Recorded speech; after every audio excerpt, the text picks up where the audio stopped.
શિક્ષકો અને મુખ્ય શિક્ષકો માટેની યુટ્યુબ ચેનલ શૈક્ષણિક અને વહીવટી માહિતી માટે શ્રેયસ ડાબર.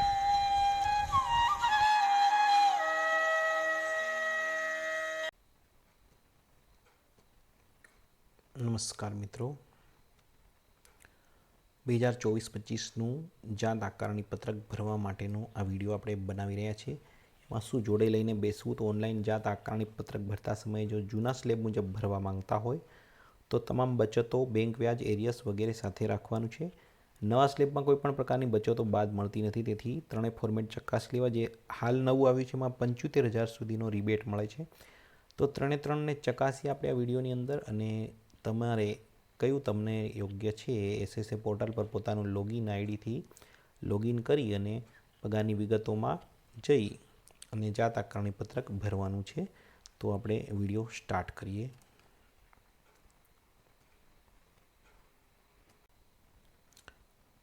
નમસ્કાર મિત્રો, આ વિડીયોમાં આપણે વાત કરીશું જાત આકારણી પત્રક વિશે. એસએસએ પોર્ટલ પર તમારે લોગિન થયા પછી પગારની માહિતીમાં જવાનું છે અને એની અંદર અહીં આગળ તમે સ્ક્રીન પર જોઈ શકો છો જાત આકારણી પત્રક, જાત આકારણી પત્રક ન્યૂ અને જાત આકારણી પત્રક 24-25 એમ 3 પ્રકારના બતાવે છે. હવે તમારે કયું લાગુ પડે, તમારી ઇન્કમ કેટલી થાય છે વાર્ષિક, એના આધારે નક્કી કરવું પડે. જો તમારે હોમ લોન ચાલતી હોય, એનું વ્યાજ પણ તમે ભરતા હોય, તો તમારે 9.5 લાખ સુધી તમે જૂનું જ પત્રક, આકારણી પત્રક ભરી શકો છો. પરંતુ જો તમારે 7 લાખ કરતાં વધારે ઇન્કમ થતી હોય તો તમારે નવામાં જવું પડશે, નહીંતર તમને જૂનામાં પણ ટેક્સ આવે જ છે. તો જેમને 8.5 લાખ સુધીની ઇન્કમ થતી હોય અને 1.5 લાખની બચત હોય, મેડિક્લેમ હોય, અન્ય શિક્ષણ ફી જેટલી બાદ થતી હોય, મળતું હોય, તો તમે 9 લાખ, 9.5 લાખ સુધી તમારી ઇન્કમ થતી હોય તો તમે જાત આકારણી પત્રક જૂનું ભરી શકો છો. નહીંતર આ ત્રણમાં ભરીને તમારે ચેક કરી લેવાનું થશે કે કયામાં તમને ફાયદો થાય છે. દાખલા તરીકે આપણે જાત આકારણી પત્રક જૂનું સિસ્ટમનું આપણે ખોલીએ અને આ એક અહીં આગળ તમે સ્ક્રીન પર જોઈ શકો છો ઓપન થયું. એની અંદર પગારની માહિતી અહીંયા તમારે કદાચ ફેબ્રુઆરી માસની ખાલી આવશે તો એ અહીંયા ઉપર જોઈ અને આ જ આંકડા અહીંયા લખી દેવાના છે. હવે જાન્યુઆરીમાં તમે ઇન્કમ ટેક્સ કપાત કરાવ્યો હોય તો અહીંયા આ કોલમમાં લખવાનો, અને દર મહિને તમે કપાવતા હોય તો તમારા કોલમની અંદર લખાઈને જ આવશે. હવે આટલું ભર્યા પછી બધા આંકડા ચેક કરી લેવાના થાય છે અને છેલ્લે સેવ કરવાનું થશે. તો અહીંયા તમારે સેવ કરવું એ બટન પર દબાવવાનું. ત્યાર પછી અન્ય વિગત, રોકાણની વિગત એટલે બાહ્ય બચત જે હોય એ અહીંયા એન્ટ્રી કરવાની થાય છે. એમાં તમારે પીએલઆઈ હોય અથવા તો હોમ લોન, આપણે એલઆઈસી તમે બહાર ભરી હોય, પગારે ભરાતી હોય તો એ ડાયરેક્ટ આવશે, પણ અન્ય હોય તો તમારે રોકાણની વિગત અહીંયા લખવી પડશે. અહીંયા નવો રેકોર્ડ એમ કરીને લખી દેવાનું થાય છે. દાખલા તરીકે આપણે એન્ટ્રી કરીને બતાવીએ પીએલઆઈ, એની ડેટ કીધી છે તો આપણે 22 તારીખ સુધીની બતાવી દઈએ. પીએલઆઈનું સર્ટિફિકેટ તમે લાવી અને પછી 19,965 રૂપિયાની પીએલઆઈ અહીં ભરેલી બતાવીએ છીએ તો 19,965 રૂપિયા આપણે અહીંયા બતાવી દઈએ અને એનો પહોંચ નંબર અથવા જે કંઈ હોય તમે લખી શકો છો. બેંક પોસ્ટની વિગત, પોસ્ટ અહીંયા સેવ કરી દઈએ.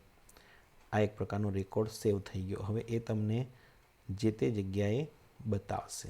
ઝેરોક્સ નકલ એની જોડવાની થાય છે. આ એક એન્ટ્રી કરી એટલે અન્ય વિગતમાં એ આપોઆપ રિફ્લેક્ટ થઈ જશે. હવે ટોટલ ઇન્કમ અહીંયા આવી જશે. અન્ય કોઈ આવક હોય લખવાનું, સેવિંગ ખાતાનું વ્યાજ હોય તો લખી દેવાનું થાય છે. એમાં તમને જૂનામાં 50,000નું સ્ટાન્ડર્ડ ડિડક્શન મળે 2,400, અને મકાન હોમ લોન ચાલતી હોય તો તમે અહીંયા એ વ્યાજની રકમ લખી શકશો. ત્યાર પછી એચઆરએ આપણને જે ભાડા ચિઠ્ઠી વગેરેની પ્રોસેસ હોય છે એમને મળે, બાકી મળતું નથી. ટ્રાન્સપોર્ટ એલાઉન્સ, જે અપંગ એલાઉન્સ મળતું હોય તો એ પણ અહીંયા બાદ મળી જશે. જે 3600 રૂપિયા પ્રમાણે મળતું હોય છે તે.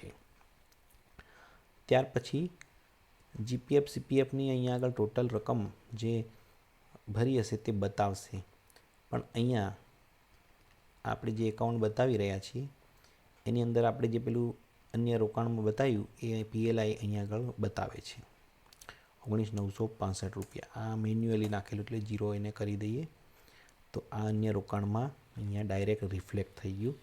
એલઆઈસી પગારમાંથી કપાત થતી એ ડાયરેક્ટ રિફ્લેક્ટ થઈ જાય છે. અહીંયા આગળ 85,591 હતા, પરંતુ એમાંથી 50,000 ઉઠાવી અને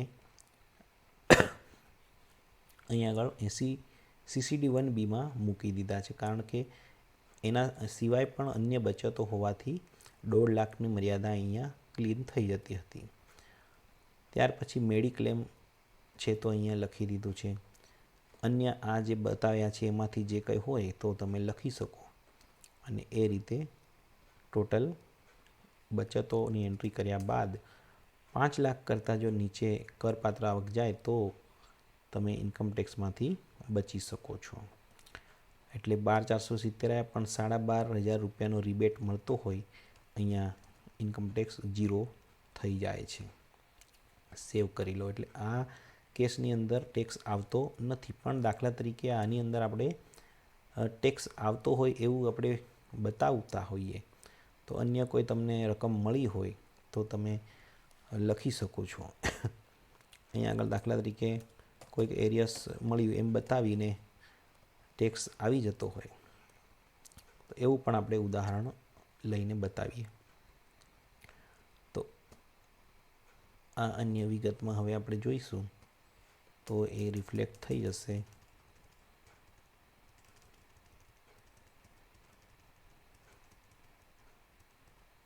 હવે તમે જોઈ શકો છો અહીંયા આગળ કરપાત્ર આવક 5 લાખ કરતાં વધી ગઈ, કારણ કે ત્યાં એક એરિયસ આપણે વધારાનું લખ્યું.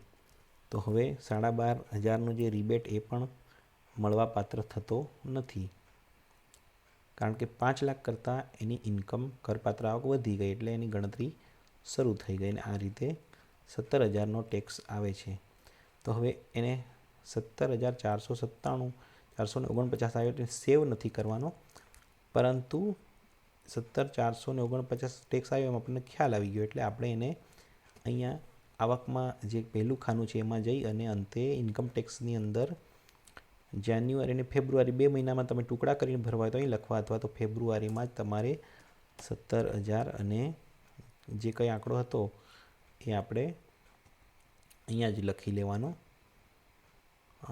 17,449 હતો એટલે એને આપણે પહેલાં જ ખાનામાં અહીંયા લખી દેવાનો છે 17,449. ફેબ્રુઆરીની અંદર એટલો ટેક્સ કપાત કરવાનો થશે અને એને ત્યાર પછી સેવ કરી લેવાનું. તો આ રીતે તમારું આ તૈયાર થઈ ગયું કહેવાય. હવે એની પ્રિન્ટ તમે કાઢી શકો છો અને એમાં તમામ વિગતો આવી જશે. એટલે અહીંયા આગળ એ TDSમાં કપાત થઈ ગયો અને લેવાપાત્ર 0 આવી જશે. આ રીતે તમારું જાત આકારણી પત્રક જૂના પ્રમાણે તૈયાર થાય. નવા પ્રમાણે એકદમ સિમ્પલ છે. 24-25 પ્રમાણેનું એમાં તો ઇન્કમ ડાયરેક્ટ લખી દેવાની છે, કોઈ પણ પ્રકારની બચતો એમાં આવતી નથી. એટલે સીધું જે કંઈ તમારી ઇન્કમ ટેક્સ આવતો હોય ટેબ કરીને તમારે જવા દેવું પડશે. આ નવા 75,000નો રિબેટ મળે છે. તો આની અંદર તમે જોશો તો 40,000નો ટેક્સ આવે છે. તો એ 40,000નો ટેક્સ તમારે આગળ બતાવી દેવો પડે. અહીંયા આગળ ફેબ્રુઆરી અને જાન્યુઆરી ફેબ્રુઆરી 2 ટુકડા કરીને તમે અહીંયા બતાવી શકો. અને એ જ રીતે ત્રીજું પણ પત્રક છે અહીંયા આગળ 24-25નું. એમાં આ ન્યૂ જાત આકારણી પત્રક લઈ એમાં 75,000નું આપણને રિબેટ આપે છે. સ્ટાન્ડર્ડ ડિડક્શન જેને કહેવાય 75,000નું આપે છે એમાં. હવે તમને આ રીતે 3/3માં ગણતરી કરી આની અંદર 40,867 આવે છે. તો 3/3ની તુલના આ રીતે કરી લેવાની અને પછી કયામાં તમને સારું પડશે, તમારી પાસે બચતો વધારે હોય તો સાદું જૂનું જાત આકારણી પત્રક તમે ભરી શકો છો, અને બચતો ન હોય તો તમે નવાની અંદર જઈ શકો છો. આ રીતે જાત આકારણી પત્રક ભરીને સેવ કરીને પ્રિન્ટ લઈ લેવાની થાય છે. Thank you very much. આપણે એ વિડીયો અહીંયા પૂર્ણ કરીએ. શિક્ષકો અને મુખ્ય શિક્ષકો માટેની યુટ્યુબ ચેનલ શૈક્ષણિક અને વહીવટી માહિતી માટે શ્રેયસ ડાબર.